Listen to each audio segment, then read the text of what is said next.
राजमहल के प्रांगण में उस दिन असामान्य शांति थी। न कोई शोर, न कोई हड़बड़ी, बस पत्थरों से टकराकर लौटती हुई हवा की हल्की सरसराहट। उसी प्रांगण के एक कोने में खड़े एक युवा राजकुमार की आंखों में असमंजस था। वो बार बार आकाश की ओर देख रहा था, मानो वहां से कोई उत्तर गिर पड़ेगा। उसका हृदय प्रेम से भरा था, लेकिन उसका भविष्य अनिश्चित। तभी उसके पीछे से एक भारी, शांत और दृढ़ स्वर गूंजा, तुम्हारी आंखों में प्रश्न है और प्रश्नों के पीछे मोह। राजकुमार चौंका। उसने मुड़कर देखा। सामने आचार्य खड़े थे, माथे पर चंदन, आंखों में अग्नि और चेहरे पर वर्षों का अनुभव। वो व्यक्ति जिसने राजाओं को बनाया भी था और मिटाया भी। राजकुमार ने हाथ जोड़कर कहा, गुरुदेव, मेरा मन विचलित है। आचार्य ने बिना मुस्कुराए उत्तर दिया, मन तभी विचलित होता है जब उसे ऐसी वस्तु मिल जाए जो उसे प्रिय लगे। बताओ, क्या प्रिय हो गया है? राजकुमार कुछ क्षण चुप रहा, फिर बोला, मैंने प्रेम किया है। आचार्य ने उसकी आंखों में सीधा देखा। उनकी दृष्टि में न क्रोध था, न सहानुभूति, केवल सत्य। प्रेम, ये शब्द सुनते ही लोग स्वयं को महान समझने लगते हैं, लेकिन बहुत कम लोग जानते हैं कि प्रेम क्या लेता है और क्या देता है। राजकुमार ने उत्साह से कहा, प्रेम त्याग सिखाता है, समर्पण सिखाता है। आचार्य धीरे धीरे चलने लगे। उनके कदमों की आवाज पत्थरों पर गूंज रही थी। त्याग और समर्पण, हाँ, लेकिन पहले ये जानना आवश्यक है कि तुम किसके लिए त्याग कर रहे हो और क्या समर्पण कर रहे हो। याद रखो, प्रेम कभी किसी से कुछ मांगता नहीं, लेकिन यदि वो तुम्हें कमजोर बना दे तो वो प्रेम नहीं, बंधन है। राजकुमार का चेहरा उतर गया। लेकिन गुरुदेव, वो मुझे समझती है, मेरे दुख में मेरे साथ रहती है। आचार्य ठहर गए। उन्होंने एक सूखी पत्ती उठाई और हथेली पर रख ली। ये पत्ती तब तक सुंदर है जब तक ये वृक्ष से जुड़ी है। वृक्ष से अलग होते ही ये सूख जाती है। मनुष्य भी ऐसा ही है। जब तक वह अपने कर्तव्य, अपने लक्ष्य और अपने स्वभाव से जुड़ा रहता है, तब तक जीवित रहता है। जिस दिन वो केवल किसी दूसरे मनुष्य से जुड़कर जीने लगे, उसी दिन सूखना शुरू हो जाता है। राजकुमार ने धीरे से पूछा, तो क्या प्रेम गलत है? आचार्य ने पत्ती को हवा में छोड़ दिया। गलत कुछ भी नहीं, लेकिन सही समय और सही स्थान न हो तो अमृत भी विष बन जाता है। प्रेम तब सुंदर होता है जब वो तुम्हारे जीवन में चलकर आए, जब तुम स्वयं स्थिर हो, सशक्त हो। लेकिन यदि तुम ये सोचने लगो कि बिना प्रेम के तुम अधूरे हो, तो समझ लो तुम पहले ही हार चुके हो। राजकुमार के भीतर कुछ टूटने लगा। गुरुदेव, मैं उसे खोना नहीं चाहता। आचार्य की आवाज कठोर हो गई। और यदि उसे पाने के लिए तुम्हें स्वयं को खोना पड़े?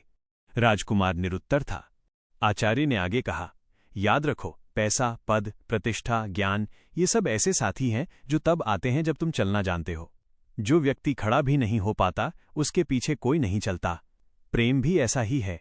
वो दौड़ते हुए व्यक्ति के साथ चलता है, रुकते हुए के साथ नहीं। उन्होंने राजकुमार के कंधे पर हाथ रखा। अपने लक्ष्य की ओर चलो। यदि प्रेम सच्चा है तो वो स्वयं तुम्हारे साथ चलेगा। यदि नहीं चला तो समझ लेना कि वो कभी तुम्हारा था ही नहीं।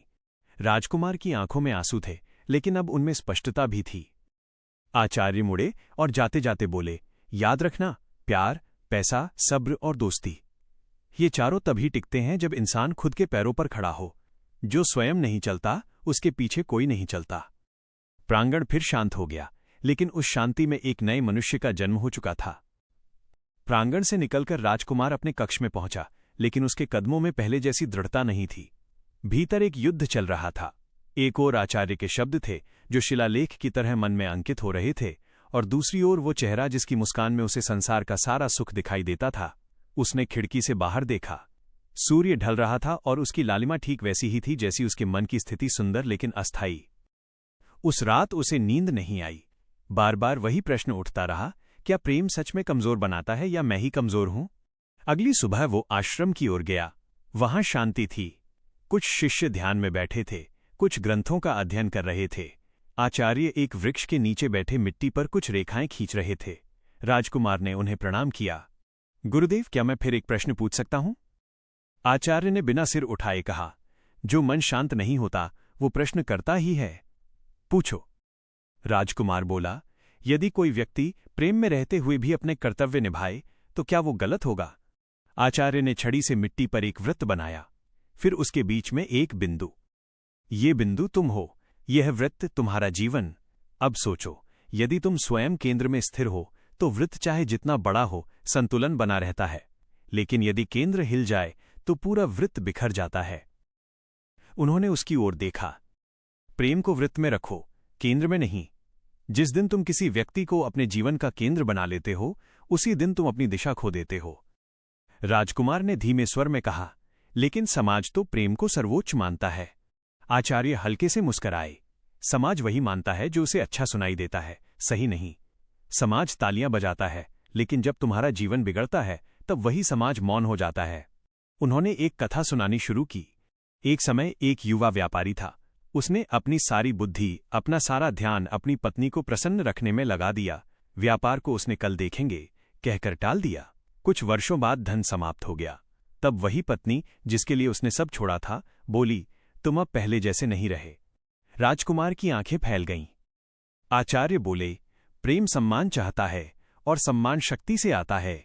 जो व्यक्ति स्वयं को खो देता है वो किसी को भी पा नहीं सकता। राजकुमार ने पूछा, तो क्या प्रेम में त्याग नहीं होना चाहिए? आचार्य ने उत्तर दिया, त्याग वो होता है जो तुम्हें ऊंचा उठाए। जो त्याग तुम्हें खोखला कर दे वो आत्मघात है। थोड़ी देर बाद आचार्य ने उसे बाजार चलने को कहा। दोनों साधारण वस्त्रों में निकल पड़े।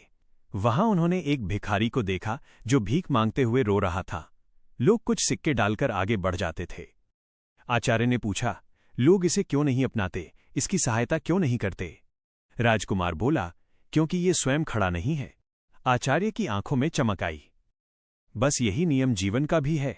दुनिया खड़े लोगों से जुड़ती है, गिरे हुए लोगों से नहीं। प्रेम भी दुनिया का ही एक रूप है। वे लौट आए। यही वो क्षण होता है जहां अधिकांश लोग गिर जाते हैं। सफलता भी उतनी ही खतरनाक होती है जितनी असफलता। राजकुमार ने पूछा, मैं इससे कैसे बचूं? आचार्य ने उत्तर दिया, जो याद रखता है कि ये सब चलकर आया है वो इसे सिर पर नहीं बैठाता। रात में राजकुमार अकेला बैठा था। उसे याद आया, कभी वो सोचता था कि बिना प्रेम के वो अधूरा है। आज उसके पास प्रेम नहीं था, फिर भी उसके भीतर पूर्णता थी। उसने समझा, प्यार तब तक सुंदर है जब तक वो मजबूरी न बने। पैसा तब तक उपयोगी है जब तक वो अहंकार न बने। और सम्मान तब तक टिकता है जब तक वो सेवा से जुड़ा रहे। आचार्य ने अंतिम वाक्य उस चरण में कहा, जो व्यक्ति जीवन से कुछ मांगता नहीं, जीवन स्वयं उसके चरणों में आकर बैठ जाता है। लेकिन कहानी अभी समाप्त नहीं हुई थी, क्योंकि अब प्रश्न था, जब सब कुछ मिल जाए तब मन किसोर जाएगा? और वही प्रश्न अंतिम परीक्षा बनने वाला था। युद्ध समाप्त हो चुका था। उत्सव भी धीरे धीरे शांत हो गए थे, लेकिन राजकुमार के भीतर कोई उत्सव नहीं था। उसे ऐसा लग रहा था जैसे जीवन ने अचानक गति कम कर दी हो। जब लक्ष्य सामने होता है तो मन दौड़ता है, लक्ष्य पूरा हो जाए तो वही मन प्रश्न करने लगता है। रात के सन्नाटे में वो महल की छत पर बैठा रहता। नीचे पूरा राज्य चैन की नींद सो रहा था और ऊपर उसका मन जाग रहा था। उसे पहली बार लगा कि बाहरी शांति भीतर की शांति की गारंटी नहीं होती। एक रात वो आचार्य के पास पहुंचा। गुरुदेव, मैंने जो चाहा था वो सब मिल गया, फिर भी मन शांत नहीं है। आचार्य ने उत्तर दिया, क्योंकि अब तुम्हें कुछ चाहिए नहीं, लेकिन समझ अभी पूरी नहीं हुई है। राजकुमार ने पूछा, समझ किस बात की? आचार्य बोले कि जीवन का उद्देश्य केवल पाना नहीं होता। उन्होंने एक दीपक जलाया और दूसरा बुझा दिया। पहला दीपक लक्ष्य है, दूसरा अर्थ। लक्ष्य पूरा हो जाता है, अर्थ जीवन भर चलता है। राजकुमार मौन रहा। आचार्य ने आगे कहा, जब मन किसी व्यक्ति से मुक्त होता है तो वो खाली लगता है। वही खालीपन तुम्हें डरा रहा है, लेकिन यही खालीपन अगली ऊंचाई का द्वार है। राजकुमार ने स्वीकार किया, मुझे डर लगता है कि कहीं मैं कठोर न बन जाऊं। आचार्य ने मुस्कुराकर कहा, कठोर वो होता है जो कुछ महसूस नहीं करता। तुम महसूस कर रहे हो, इसलिए तुम जीवित हो। उन्होंने एक पत्थर और एक फूल उठाया। पत्थर कठोर है, फूल कोमल, लेकिन दोनों अपने अपने स्थान पर आवश्यक हैं। राजा को पत्थर जैसा निर्णय चाहिए और फूल जैसा हृदय। कुछ दिनों बाद सभा में एक कठिन निर्णय सामने आया। राज्य के ही कुछ लोगों ने विद्रोह किया था। दंड तय करना था। राजकुमार ने कठोर दंड नहीं चुना, न ही भावुक क्षमा। उसने ऐसा निर्णय लिया जिससे वे सुधर सकें और राज्य भी सुरक्षित रहे। सभा में आचार्य ने धीमे से कहा, अब तुम संतुलन सीख रहे हो।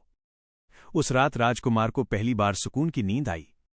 सुबह आचार्य ने कहा, याद रखो, जब जीवन तुम्हें सब कुछ दे दे तब भी तुम्हें उससे कुछ मांगना नहीं चाहिए। मांग तुम्हें छोटा करती है। राजकुमार ने पूछा, तो फिर मन किससे जुड़े? आचार्य ने उत्तर दिया, कर्तव्य से, उद्देश्य से और उस शांति से जो किसी पर निर्भर नहीं होती। राजकुमार ने आकाश की ओर देखा।